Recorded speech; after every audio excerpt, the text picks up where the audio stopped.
ಅನುದಿನ ಆತ್ಮಿಕ ಆಹಾರದ ಕಾರ್ಯಕ್ರಮವನ್ನು ವೀಕ್ಷಿಸುವಂಥ ವೀಕ್ಷಕರೆಲ್ಲರಿಗೂ ಕರ್ತನು ಒಡೆಯನು ಪ್ರಪಂಚ ಮೋಕ್ಷ ಪ್ರದಾತನಾದ ಯೇಸು ಕ್ರಿಸ್ತನ ನಾಮದಲ್ಲಿ ಹೃತ್ಪೂರ್ವಕ ವಂದನೆಗಳನ್ನು ತಿಳಿಸ್ತಾ ಇದ್ದೀನಿ.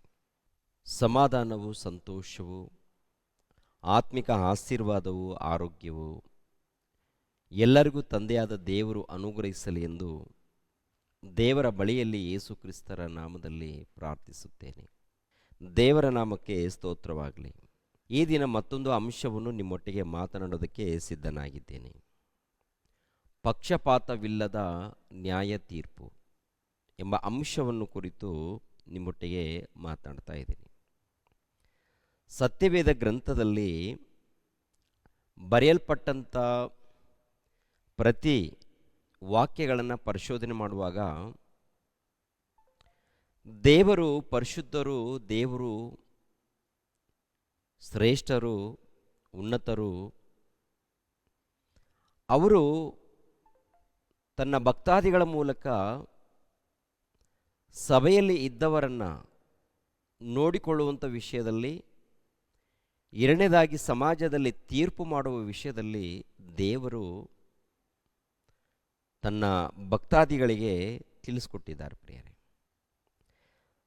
ಒಂದ್ಸರಿ ಯಾಜಕಕಾಂಡ 24ನೇ ಅಧ್ಯಾಯ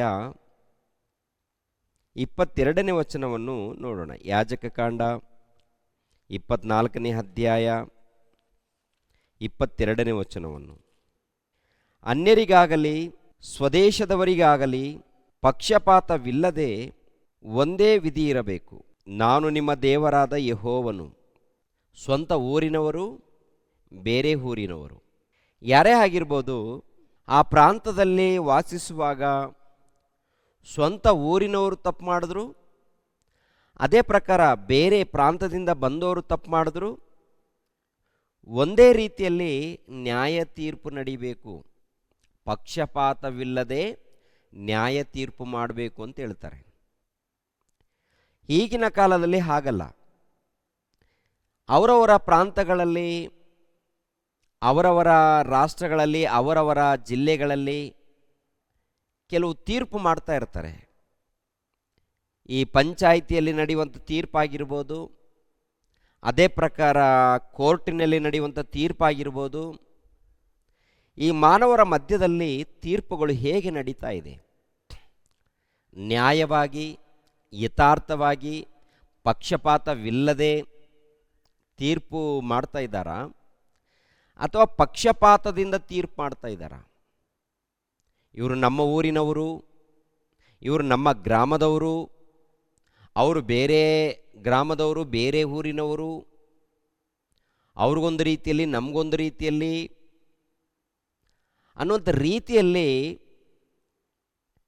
ತೀರ್ಪೇನಾದರೂ ನಡೀತಾ ಇದೆಯೇ ಮಾನವ ಸಮಾಜದಲ್ಲಿ ಅಂತ ನೋಡುವಾಗ ಮನುಷ್ಯರ ಮಧ್ಯದಲ್ಲಿ ಹೀಗೆ ನಡೀತಾ ಇದೆ ರೀ.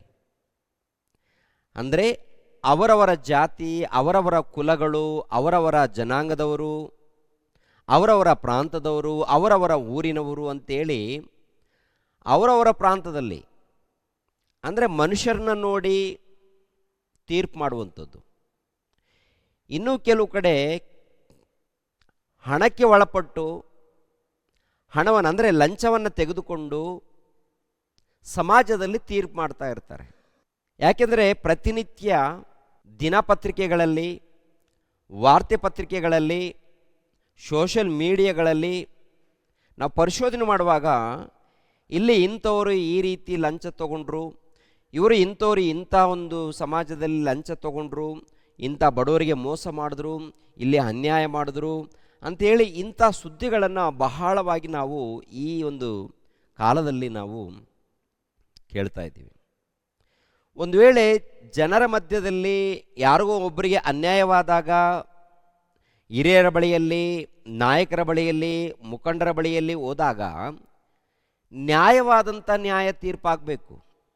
ಪಕ್ಷಪಾತವಿಲ್ಲದೆ ನ್ಯಾಯ ತೀರ್ಪು ನಡಿಬೇಕು. ಪಕ್ಷಪಾತವಿಲ್ಲದೆ ನ್ಯಾಯ ತೀರ್ಪು. ಒಂದು ವೇಳೆ ಲಂಚಕ್ಕೆ ಕೈ ಹಾಕಿದಾಗ ನ್ಯಾಯವಾದ ತೀರ್ಪು ಬರಲ್ಲ, ಅನ್ಯಾಯವಾದ ತೀರ್ಪು ಬರುತ್ತೆ. ಅದಕ್ಕೆ ದೇವರು ಹೇಳುವಂಥ ಮಾತೇನಂತ ನೋಡುವಾಗ, ಲಂಚವನ್ನು ಮುಟ್ಲೇಬಾರ್ದು ನೀವು, ಲಂಚವನ್ನು ತೆಗೆದುಕೊಳ್ಳೇಬಾರ್ದು ನೀವು, ಯಥಾರ್ಥವಾಗಿ ನ್ಯಾಯವಾಗಿ ನೀವು ಇರಬೇಕು. ಎರಡನೇದಾಗಿ ಯಥಾರ್ಥವಾಗಿ ಪಕ್ಷಪಾತವಿಲ್ಲದೆ ನ್ಯಾಯ ತೀರ್ಪು ಮಾಡಬೇಕು. ಯಾರೇ ಆಗಿರ್ಬೋದು, ಯಾರೇ ಆಗಿರ್ಬೋದು, ಊರಿನವರಾಗಿರ್ಬೋದು, ಅನ್ಯ ಊರಿನವರಾಗಿರ್ಬೋದು, ಸ್ವದೇಶದವರಾಗಿರ್ಬೋದು, ಅನ್ಯ ದೇಶದವರಾಗಿರ್ಬೋದು, ಯಾರು ತಪ್ಪು ಮಾಡಿದ್ದಾರೋ ತಪ್ಪು ಮಾಡಿದವರನ್ನು ನೋಡಿ ವಿಚಾರ ಮಾಡಿ ಪರಿಶೋಧನೆ ಮಾಡಿ ನ್ಯಾಯ ತೀರ್ಪು ಪಕ್ಷಪಾತವಿಲ್ಲದೆ ತೀರ್ಪು ಮಾಡಬೇಕು. ಕೀರ್ತನೆ ಗ್ರಂಥ 7ನೇ ಅಧ್ಯಾಯ 10ನೇ ವಚನವನ್ನು ನೋಡಿ. ಕೀರ್ತನೆ ಗ್ರಂಥ 7ನೇ ಅಧ್ಯಾಯ 10ನೇ ವಚನ 11ನೇ ವಚನ. ನನ್ನನ್ನು ರಕ್ಷಿಸುವ ಗುರಾಣಿಯು ದೇವರೇ, ಆತನು ಯಥಾರ್ಥರನ್ನು ಕಾಪಾಡುತ್ತಾನೆ. ಆತನು ಯಥಾರ್ಥರನ್ನು ಖಂಡಿತವಾಗಿ ಕಾಪಾಡುತ್ತಾನೆ. ಯಥಾರ್ಥವಾಗಿ ಯಾರಿರ್ತಾರೋ ಅವರನ್ನು ದೇವರು ಕೈಬಿಡಲ್ಲ.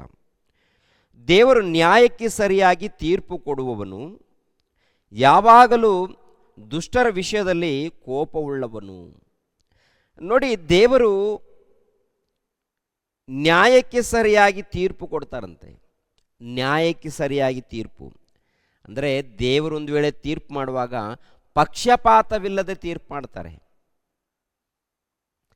ಪ್ರಾರಂಭದಲ್ಲಿ ಇಸ್ರೇಲ್ ಜನಾಂಗದವರನ್ನು ಆರಿಸಿಕೊಂಡ ಮೇಲೆ ಅವರಿಗೆ ಧರ್ಮಶಾಸ್ತ್ರವನ್ನು ಕೊಡ್ತಾರೆ, ಅವರಲ್ಲಿ ಹಿರಿಯರನ್ನು ನೇಮಿಸ್ತಾರೆ, ಅಧಿಕಾರಿಗಳನ್ನು, ಯಾಜಕರನ್ನು, ಮಹಾಯಾಜಕರನ್ನು ನೇಮಿಸ್ತಾರೆ. ಅವರ ಮಧ್ಯದಲ್ಲಿ, ಅವರ ಸಮಾಜದಲ್ಲಿ ಯಾರಾದರೂ ಅನ್ಯಾಯ ಮಾಡಿದಾಗ, ಪಾಪಗಳನ್ನು ಮಾಡಿದಾಗ ಅವಾಗ ನ್ಯಾಯವಾಗಿ ತೀರ್ಪು ಮಾಡಬೇಕು. ನ್ಯಾಯವಾಗಿ ತೀರ್ಪು ತನ್ನ ಸೇವಕರು ಕೂಡ ದೇವರು ಹೇಳ್ತಾರೆ. ಒಂದು ವೇಳೆ ಅವರು ಅನ್ಯಾಯ ಮಾಡಿದಾಗ ದೇವರು ಮಾತ್ರ ಸಹಿಸಲ್ಲ ಪ್ರಿಯರೇ. ದೇವರು ನ್ಯಾಯವಾಗಿ ಪಕ್ಷಪಾತವಿಲ್ಲದೆ ಅವರು ತೀರ್ಪು ಮಾಡ್ತಾರೆ. ಪಕ್ಷಪಾತ ಇಲ್ಲದೆ ತೀರ್ಪು ಮಾಡ್ತಾರೆ. ಎಫೆಸದವರಿಗೆ ಬರೆದ ಪತ್ರಿಕೆಯ 6ನೇ ಅಧ್ಯಾಯ 9ನೇ ವಚನವನ್ನು ನೋಡಿ. ಎಫೆಸದವರಿಗೆ ಬರೆದ ಪತ್ರಿಕೆ 6ನೇ ಅಧ್ಯಾಯ 9ನೇ ವಚನ. ಯಜಮಾನರೇ, ನಿಮ್ಮ ಕೈ ಕೆಳಗಿರುವ ದಾಸರ ವಿಷಯದಲ್ಲಿ ಅದೇ ರೀತಿಯಾಗಿ ನಡೆಯಿರಿ. ಪರಲೋಕದಲ್ಲಿ ನಿಮಗೂ ಅವರಿಗೂ ಯಜಮಾನನಾಗಿರುವ ಆತನು ಇದ್ದಾನೆಂತಲೂ ಆತನಲ್ಲಿ ಪಕ್ಷಪಾತವಿಲ್ಲವೆಂತಲೂ ತಿಳಿದು ನಿಮ್ಮ ದಾಸರನ್ನು ಬೆದರಿಸುವ ಪದ್ಧತಿಯನ್ನು ಬಿಟ್ಟು ಬಿಡಿರಿ. ನಿಮ್ಮ ದಾಸರನ್ನು ಬೆದರಿಸುವ ಪದ್ಧತಿಯನ್ನು ಬಿಟ್ಟು ಬಿಡಿರಿ. ಪರಲೋಕದಲ್ಲಿ ದೇವರಿದ್ದಾರೆ, ಎಲ್ಲ ಮಾನವರಿಗೂ ಯಜಮಾನ. ಈ ಲೋಕದಲ್ಲಿ 10 ಮಂದಿಗೆ ಒಬ್ಬರು ಯಜಮಾನ ಇರ್ಬೋದು, ಇಲ್ಲ 100 ಮಂದಿಗೆ ಯಜಮಾನ ಇರ್ಬೋದು. ಈ ಸಮಾಜದಲ್ಲಿ ಹಿರಿಯರು ಇರ್ಬೋದು, ನಾಯಕರು ಇರ್ಬೋದು, ಮುಖಂಡರು ಇರ್ಬೋದು.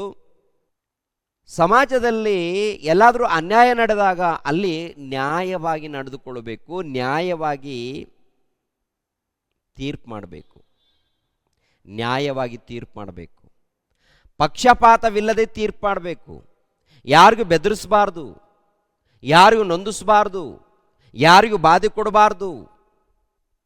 ಬಡವರಾಗಿರ್ಬೋದು, ಶ್ರೀಮಂತರಾಗಿರ್ಬೋದು, ಏನ್ರಿ ಯಜಮಾನರಾಗಿರ್ಬೋದು, ದಾಸರಾಗಿರ್ಬೋದು, ಯಾರಿಗೂ ಯಾರು ನೋವು ಕೊಡಬಾರ್ದು, ಬಾಧೆ ಕೊಡಬಾರ್ದು. ಒಟ್ಟಿನಲ್ಲಿ ವಿಧೇಯರಾಗಿ ನಡ್ಕೊಳ್ಬೇಕು. ಆಗಿದ್ದಾಗ ನಾನು ಕೂಡ ಒಳ್ಳೆ ರೀತಿಯಿಂದ ನೋಡ್ಕೊಳ್ತೀನಿ ಅಂತೇಳಿ ದೇವರು ಹೇಳ್ತಾರೆ. ಎರಡನೇದಾಗಿ, ಪಕ್ಷಪಾತ ಮಾಡಿದಾಗ ನಾನು ಖಂಡಿತವಾಗಿ ನಿಮ್ಮನ್ನು ವಿಚಾರ ಮಾಡ್ತೀನಿ, ಆಗ ನ್ಯಾಯವಾಗಿ ತೀರ್ಪು ಕೊಡ್ತೀನಿ ಅಂತ ಹೇಳ್ತಾರೆ ದೇವರು. ಅದಕ್ಕೆ ಗಮನಿಸಬೇಕು ಪ್ರಿಯರ ದೇವ್ರ ಮಕ್ಕಳಿರ. ಮತ್ತೊಂದು ಮಾತನ್ನು ನಾವು ನೋಡೋಣ.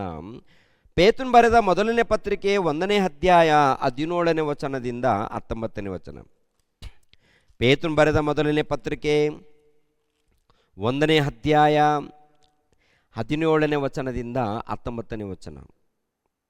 ಪ್ರತಿಯೊಬ್ಬನ ಕೆಲಸವನ್ನು ನೋಡಿ ಪಕ್ಷಪಾತವಿಲ್ಲದೆ ತೀರ್ಪು ಮಾಡುವಾತನನ್ನು ನೀವು ತಂದೆ ಎಂದು ಕರೆಯುವರಾಗಿರಲಾಗಿ ಈ ಲೋಕದಲ್ಲಿ ನಿಮ್ಮ ಪ್ರವಾಸ ಕಾಲವನ್ನು ಭಯಭಕ್ತಿಯುಳ್ಳವರಾಗಿ ಕಳೆಯಿರಿ.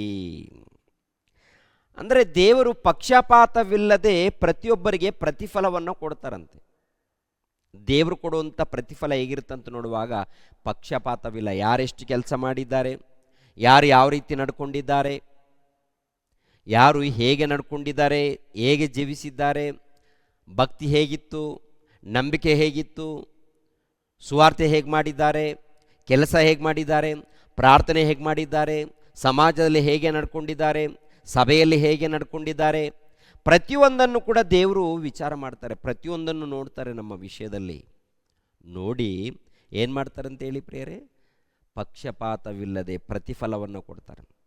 ಈ ಲೋಕದಲ್ಲಿ ನೋಡಿ, ಈ ಸಮಾಜದಲ್ಲಿ ಒಂದು ರೀತಿಯಲ್ಲಿ ಹಣದಗೋಸ್ಕರ ಏನ್ರಿ ಹಣಕ್ಕೆ ಒಳಪಟ್ಟು, ಯಾವುದೋ ಅಧಿಕಾರಕ್ಕೆ ಒಳಪಟ್ಟು, ಈ ರೀತಿ ಒಂದು ರೀತಿಯಲ್ಲಿ ಪಕ್ಷಪಾತದಿಂದ ತೀರ್ಪು ಮಾಡುವಂಥದ್ದು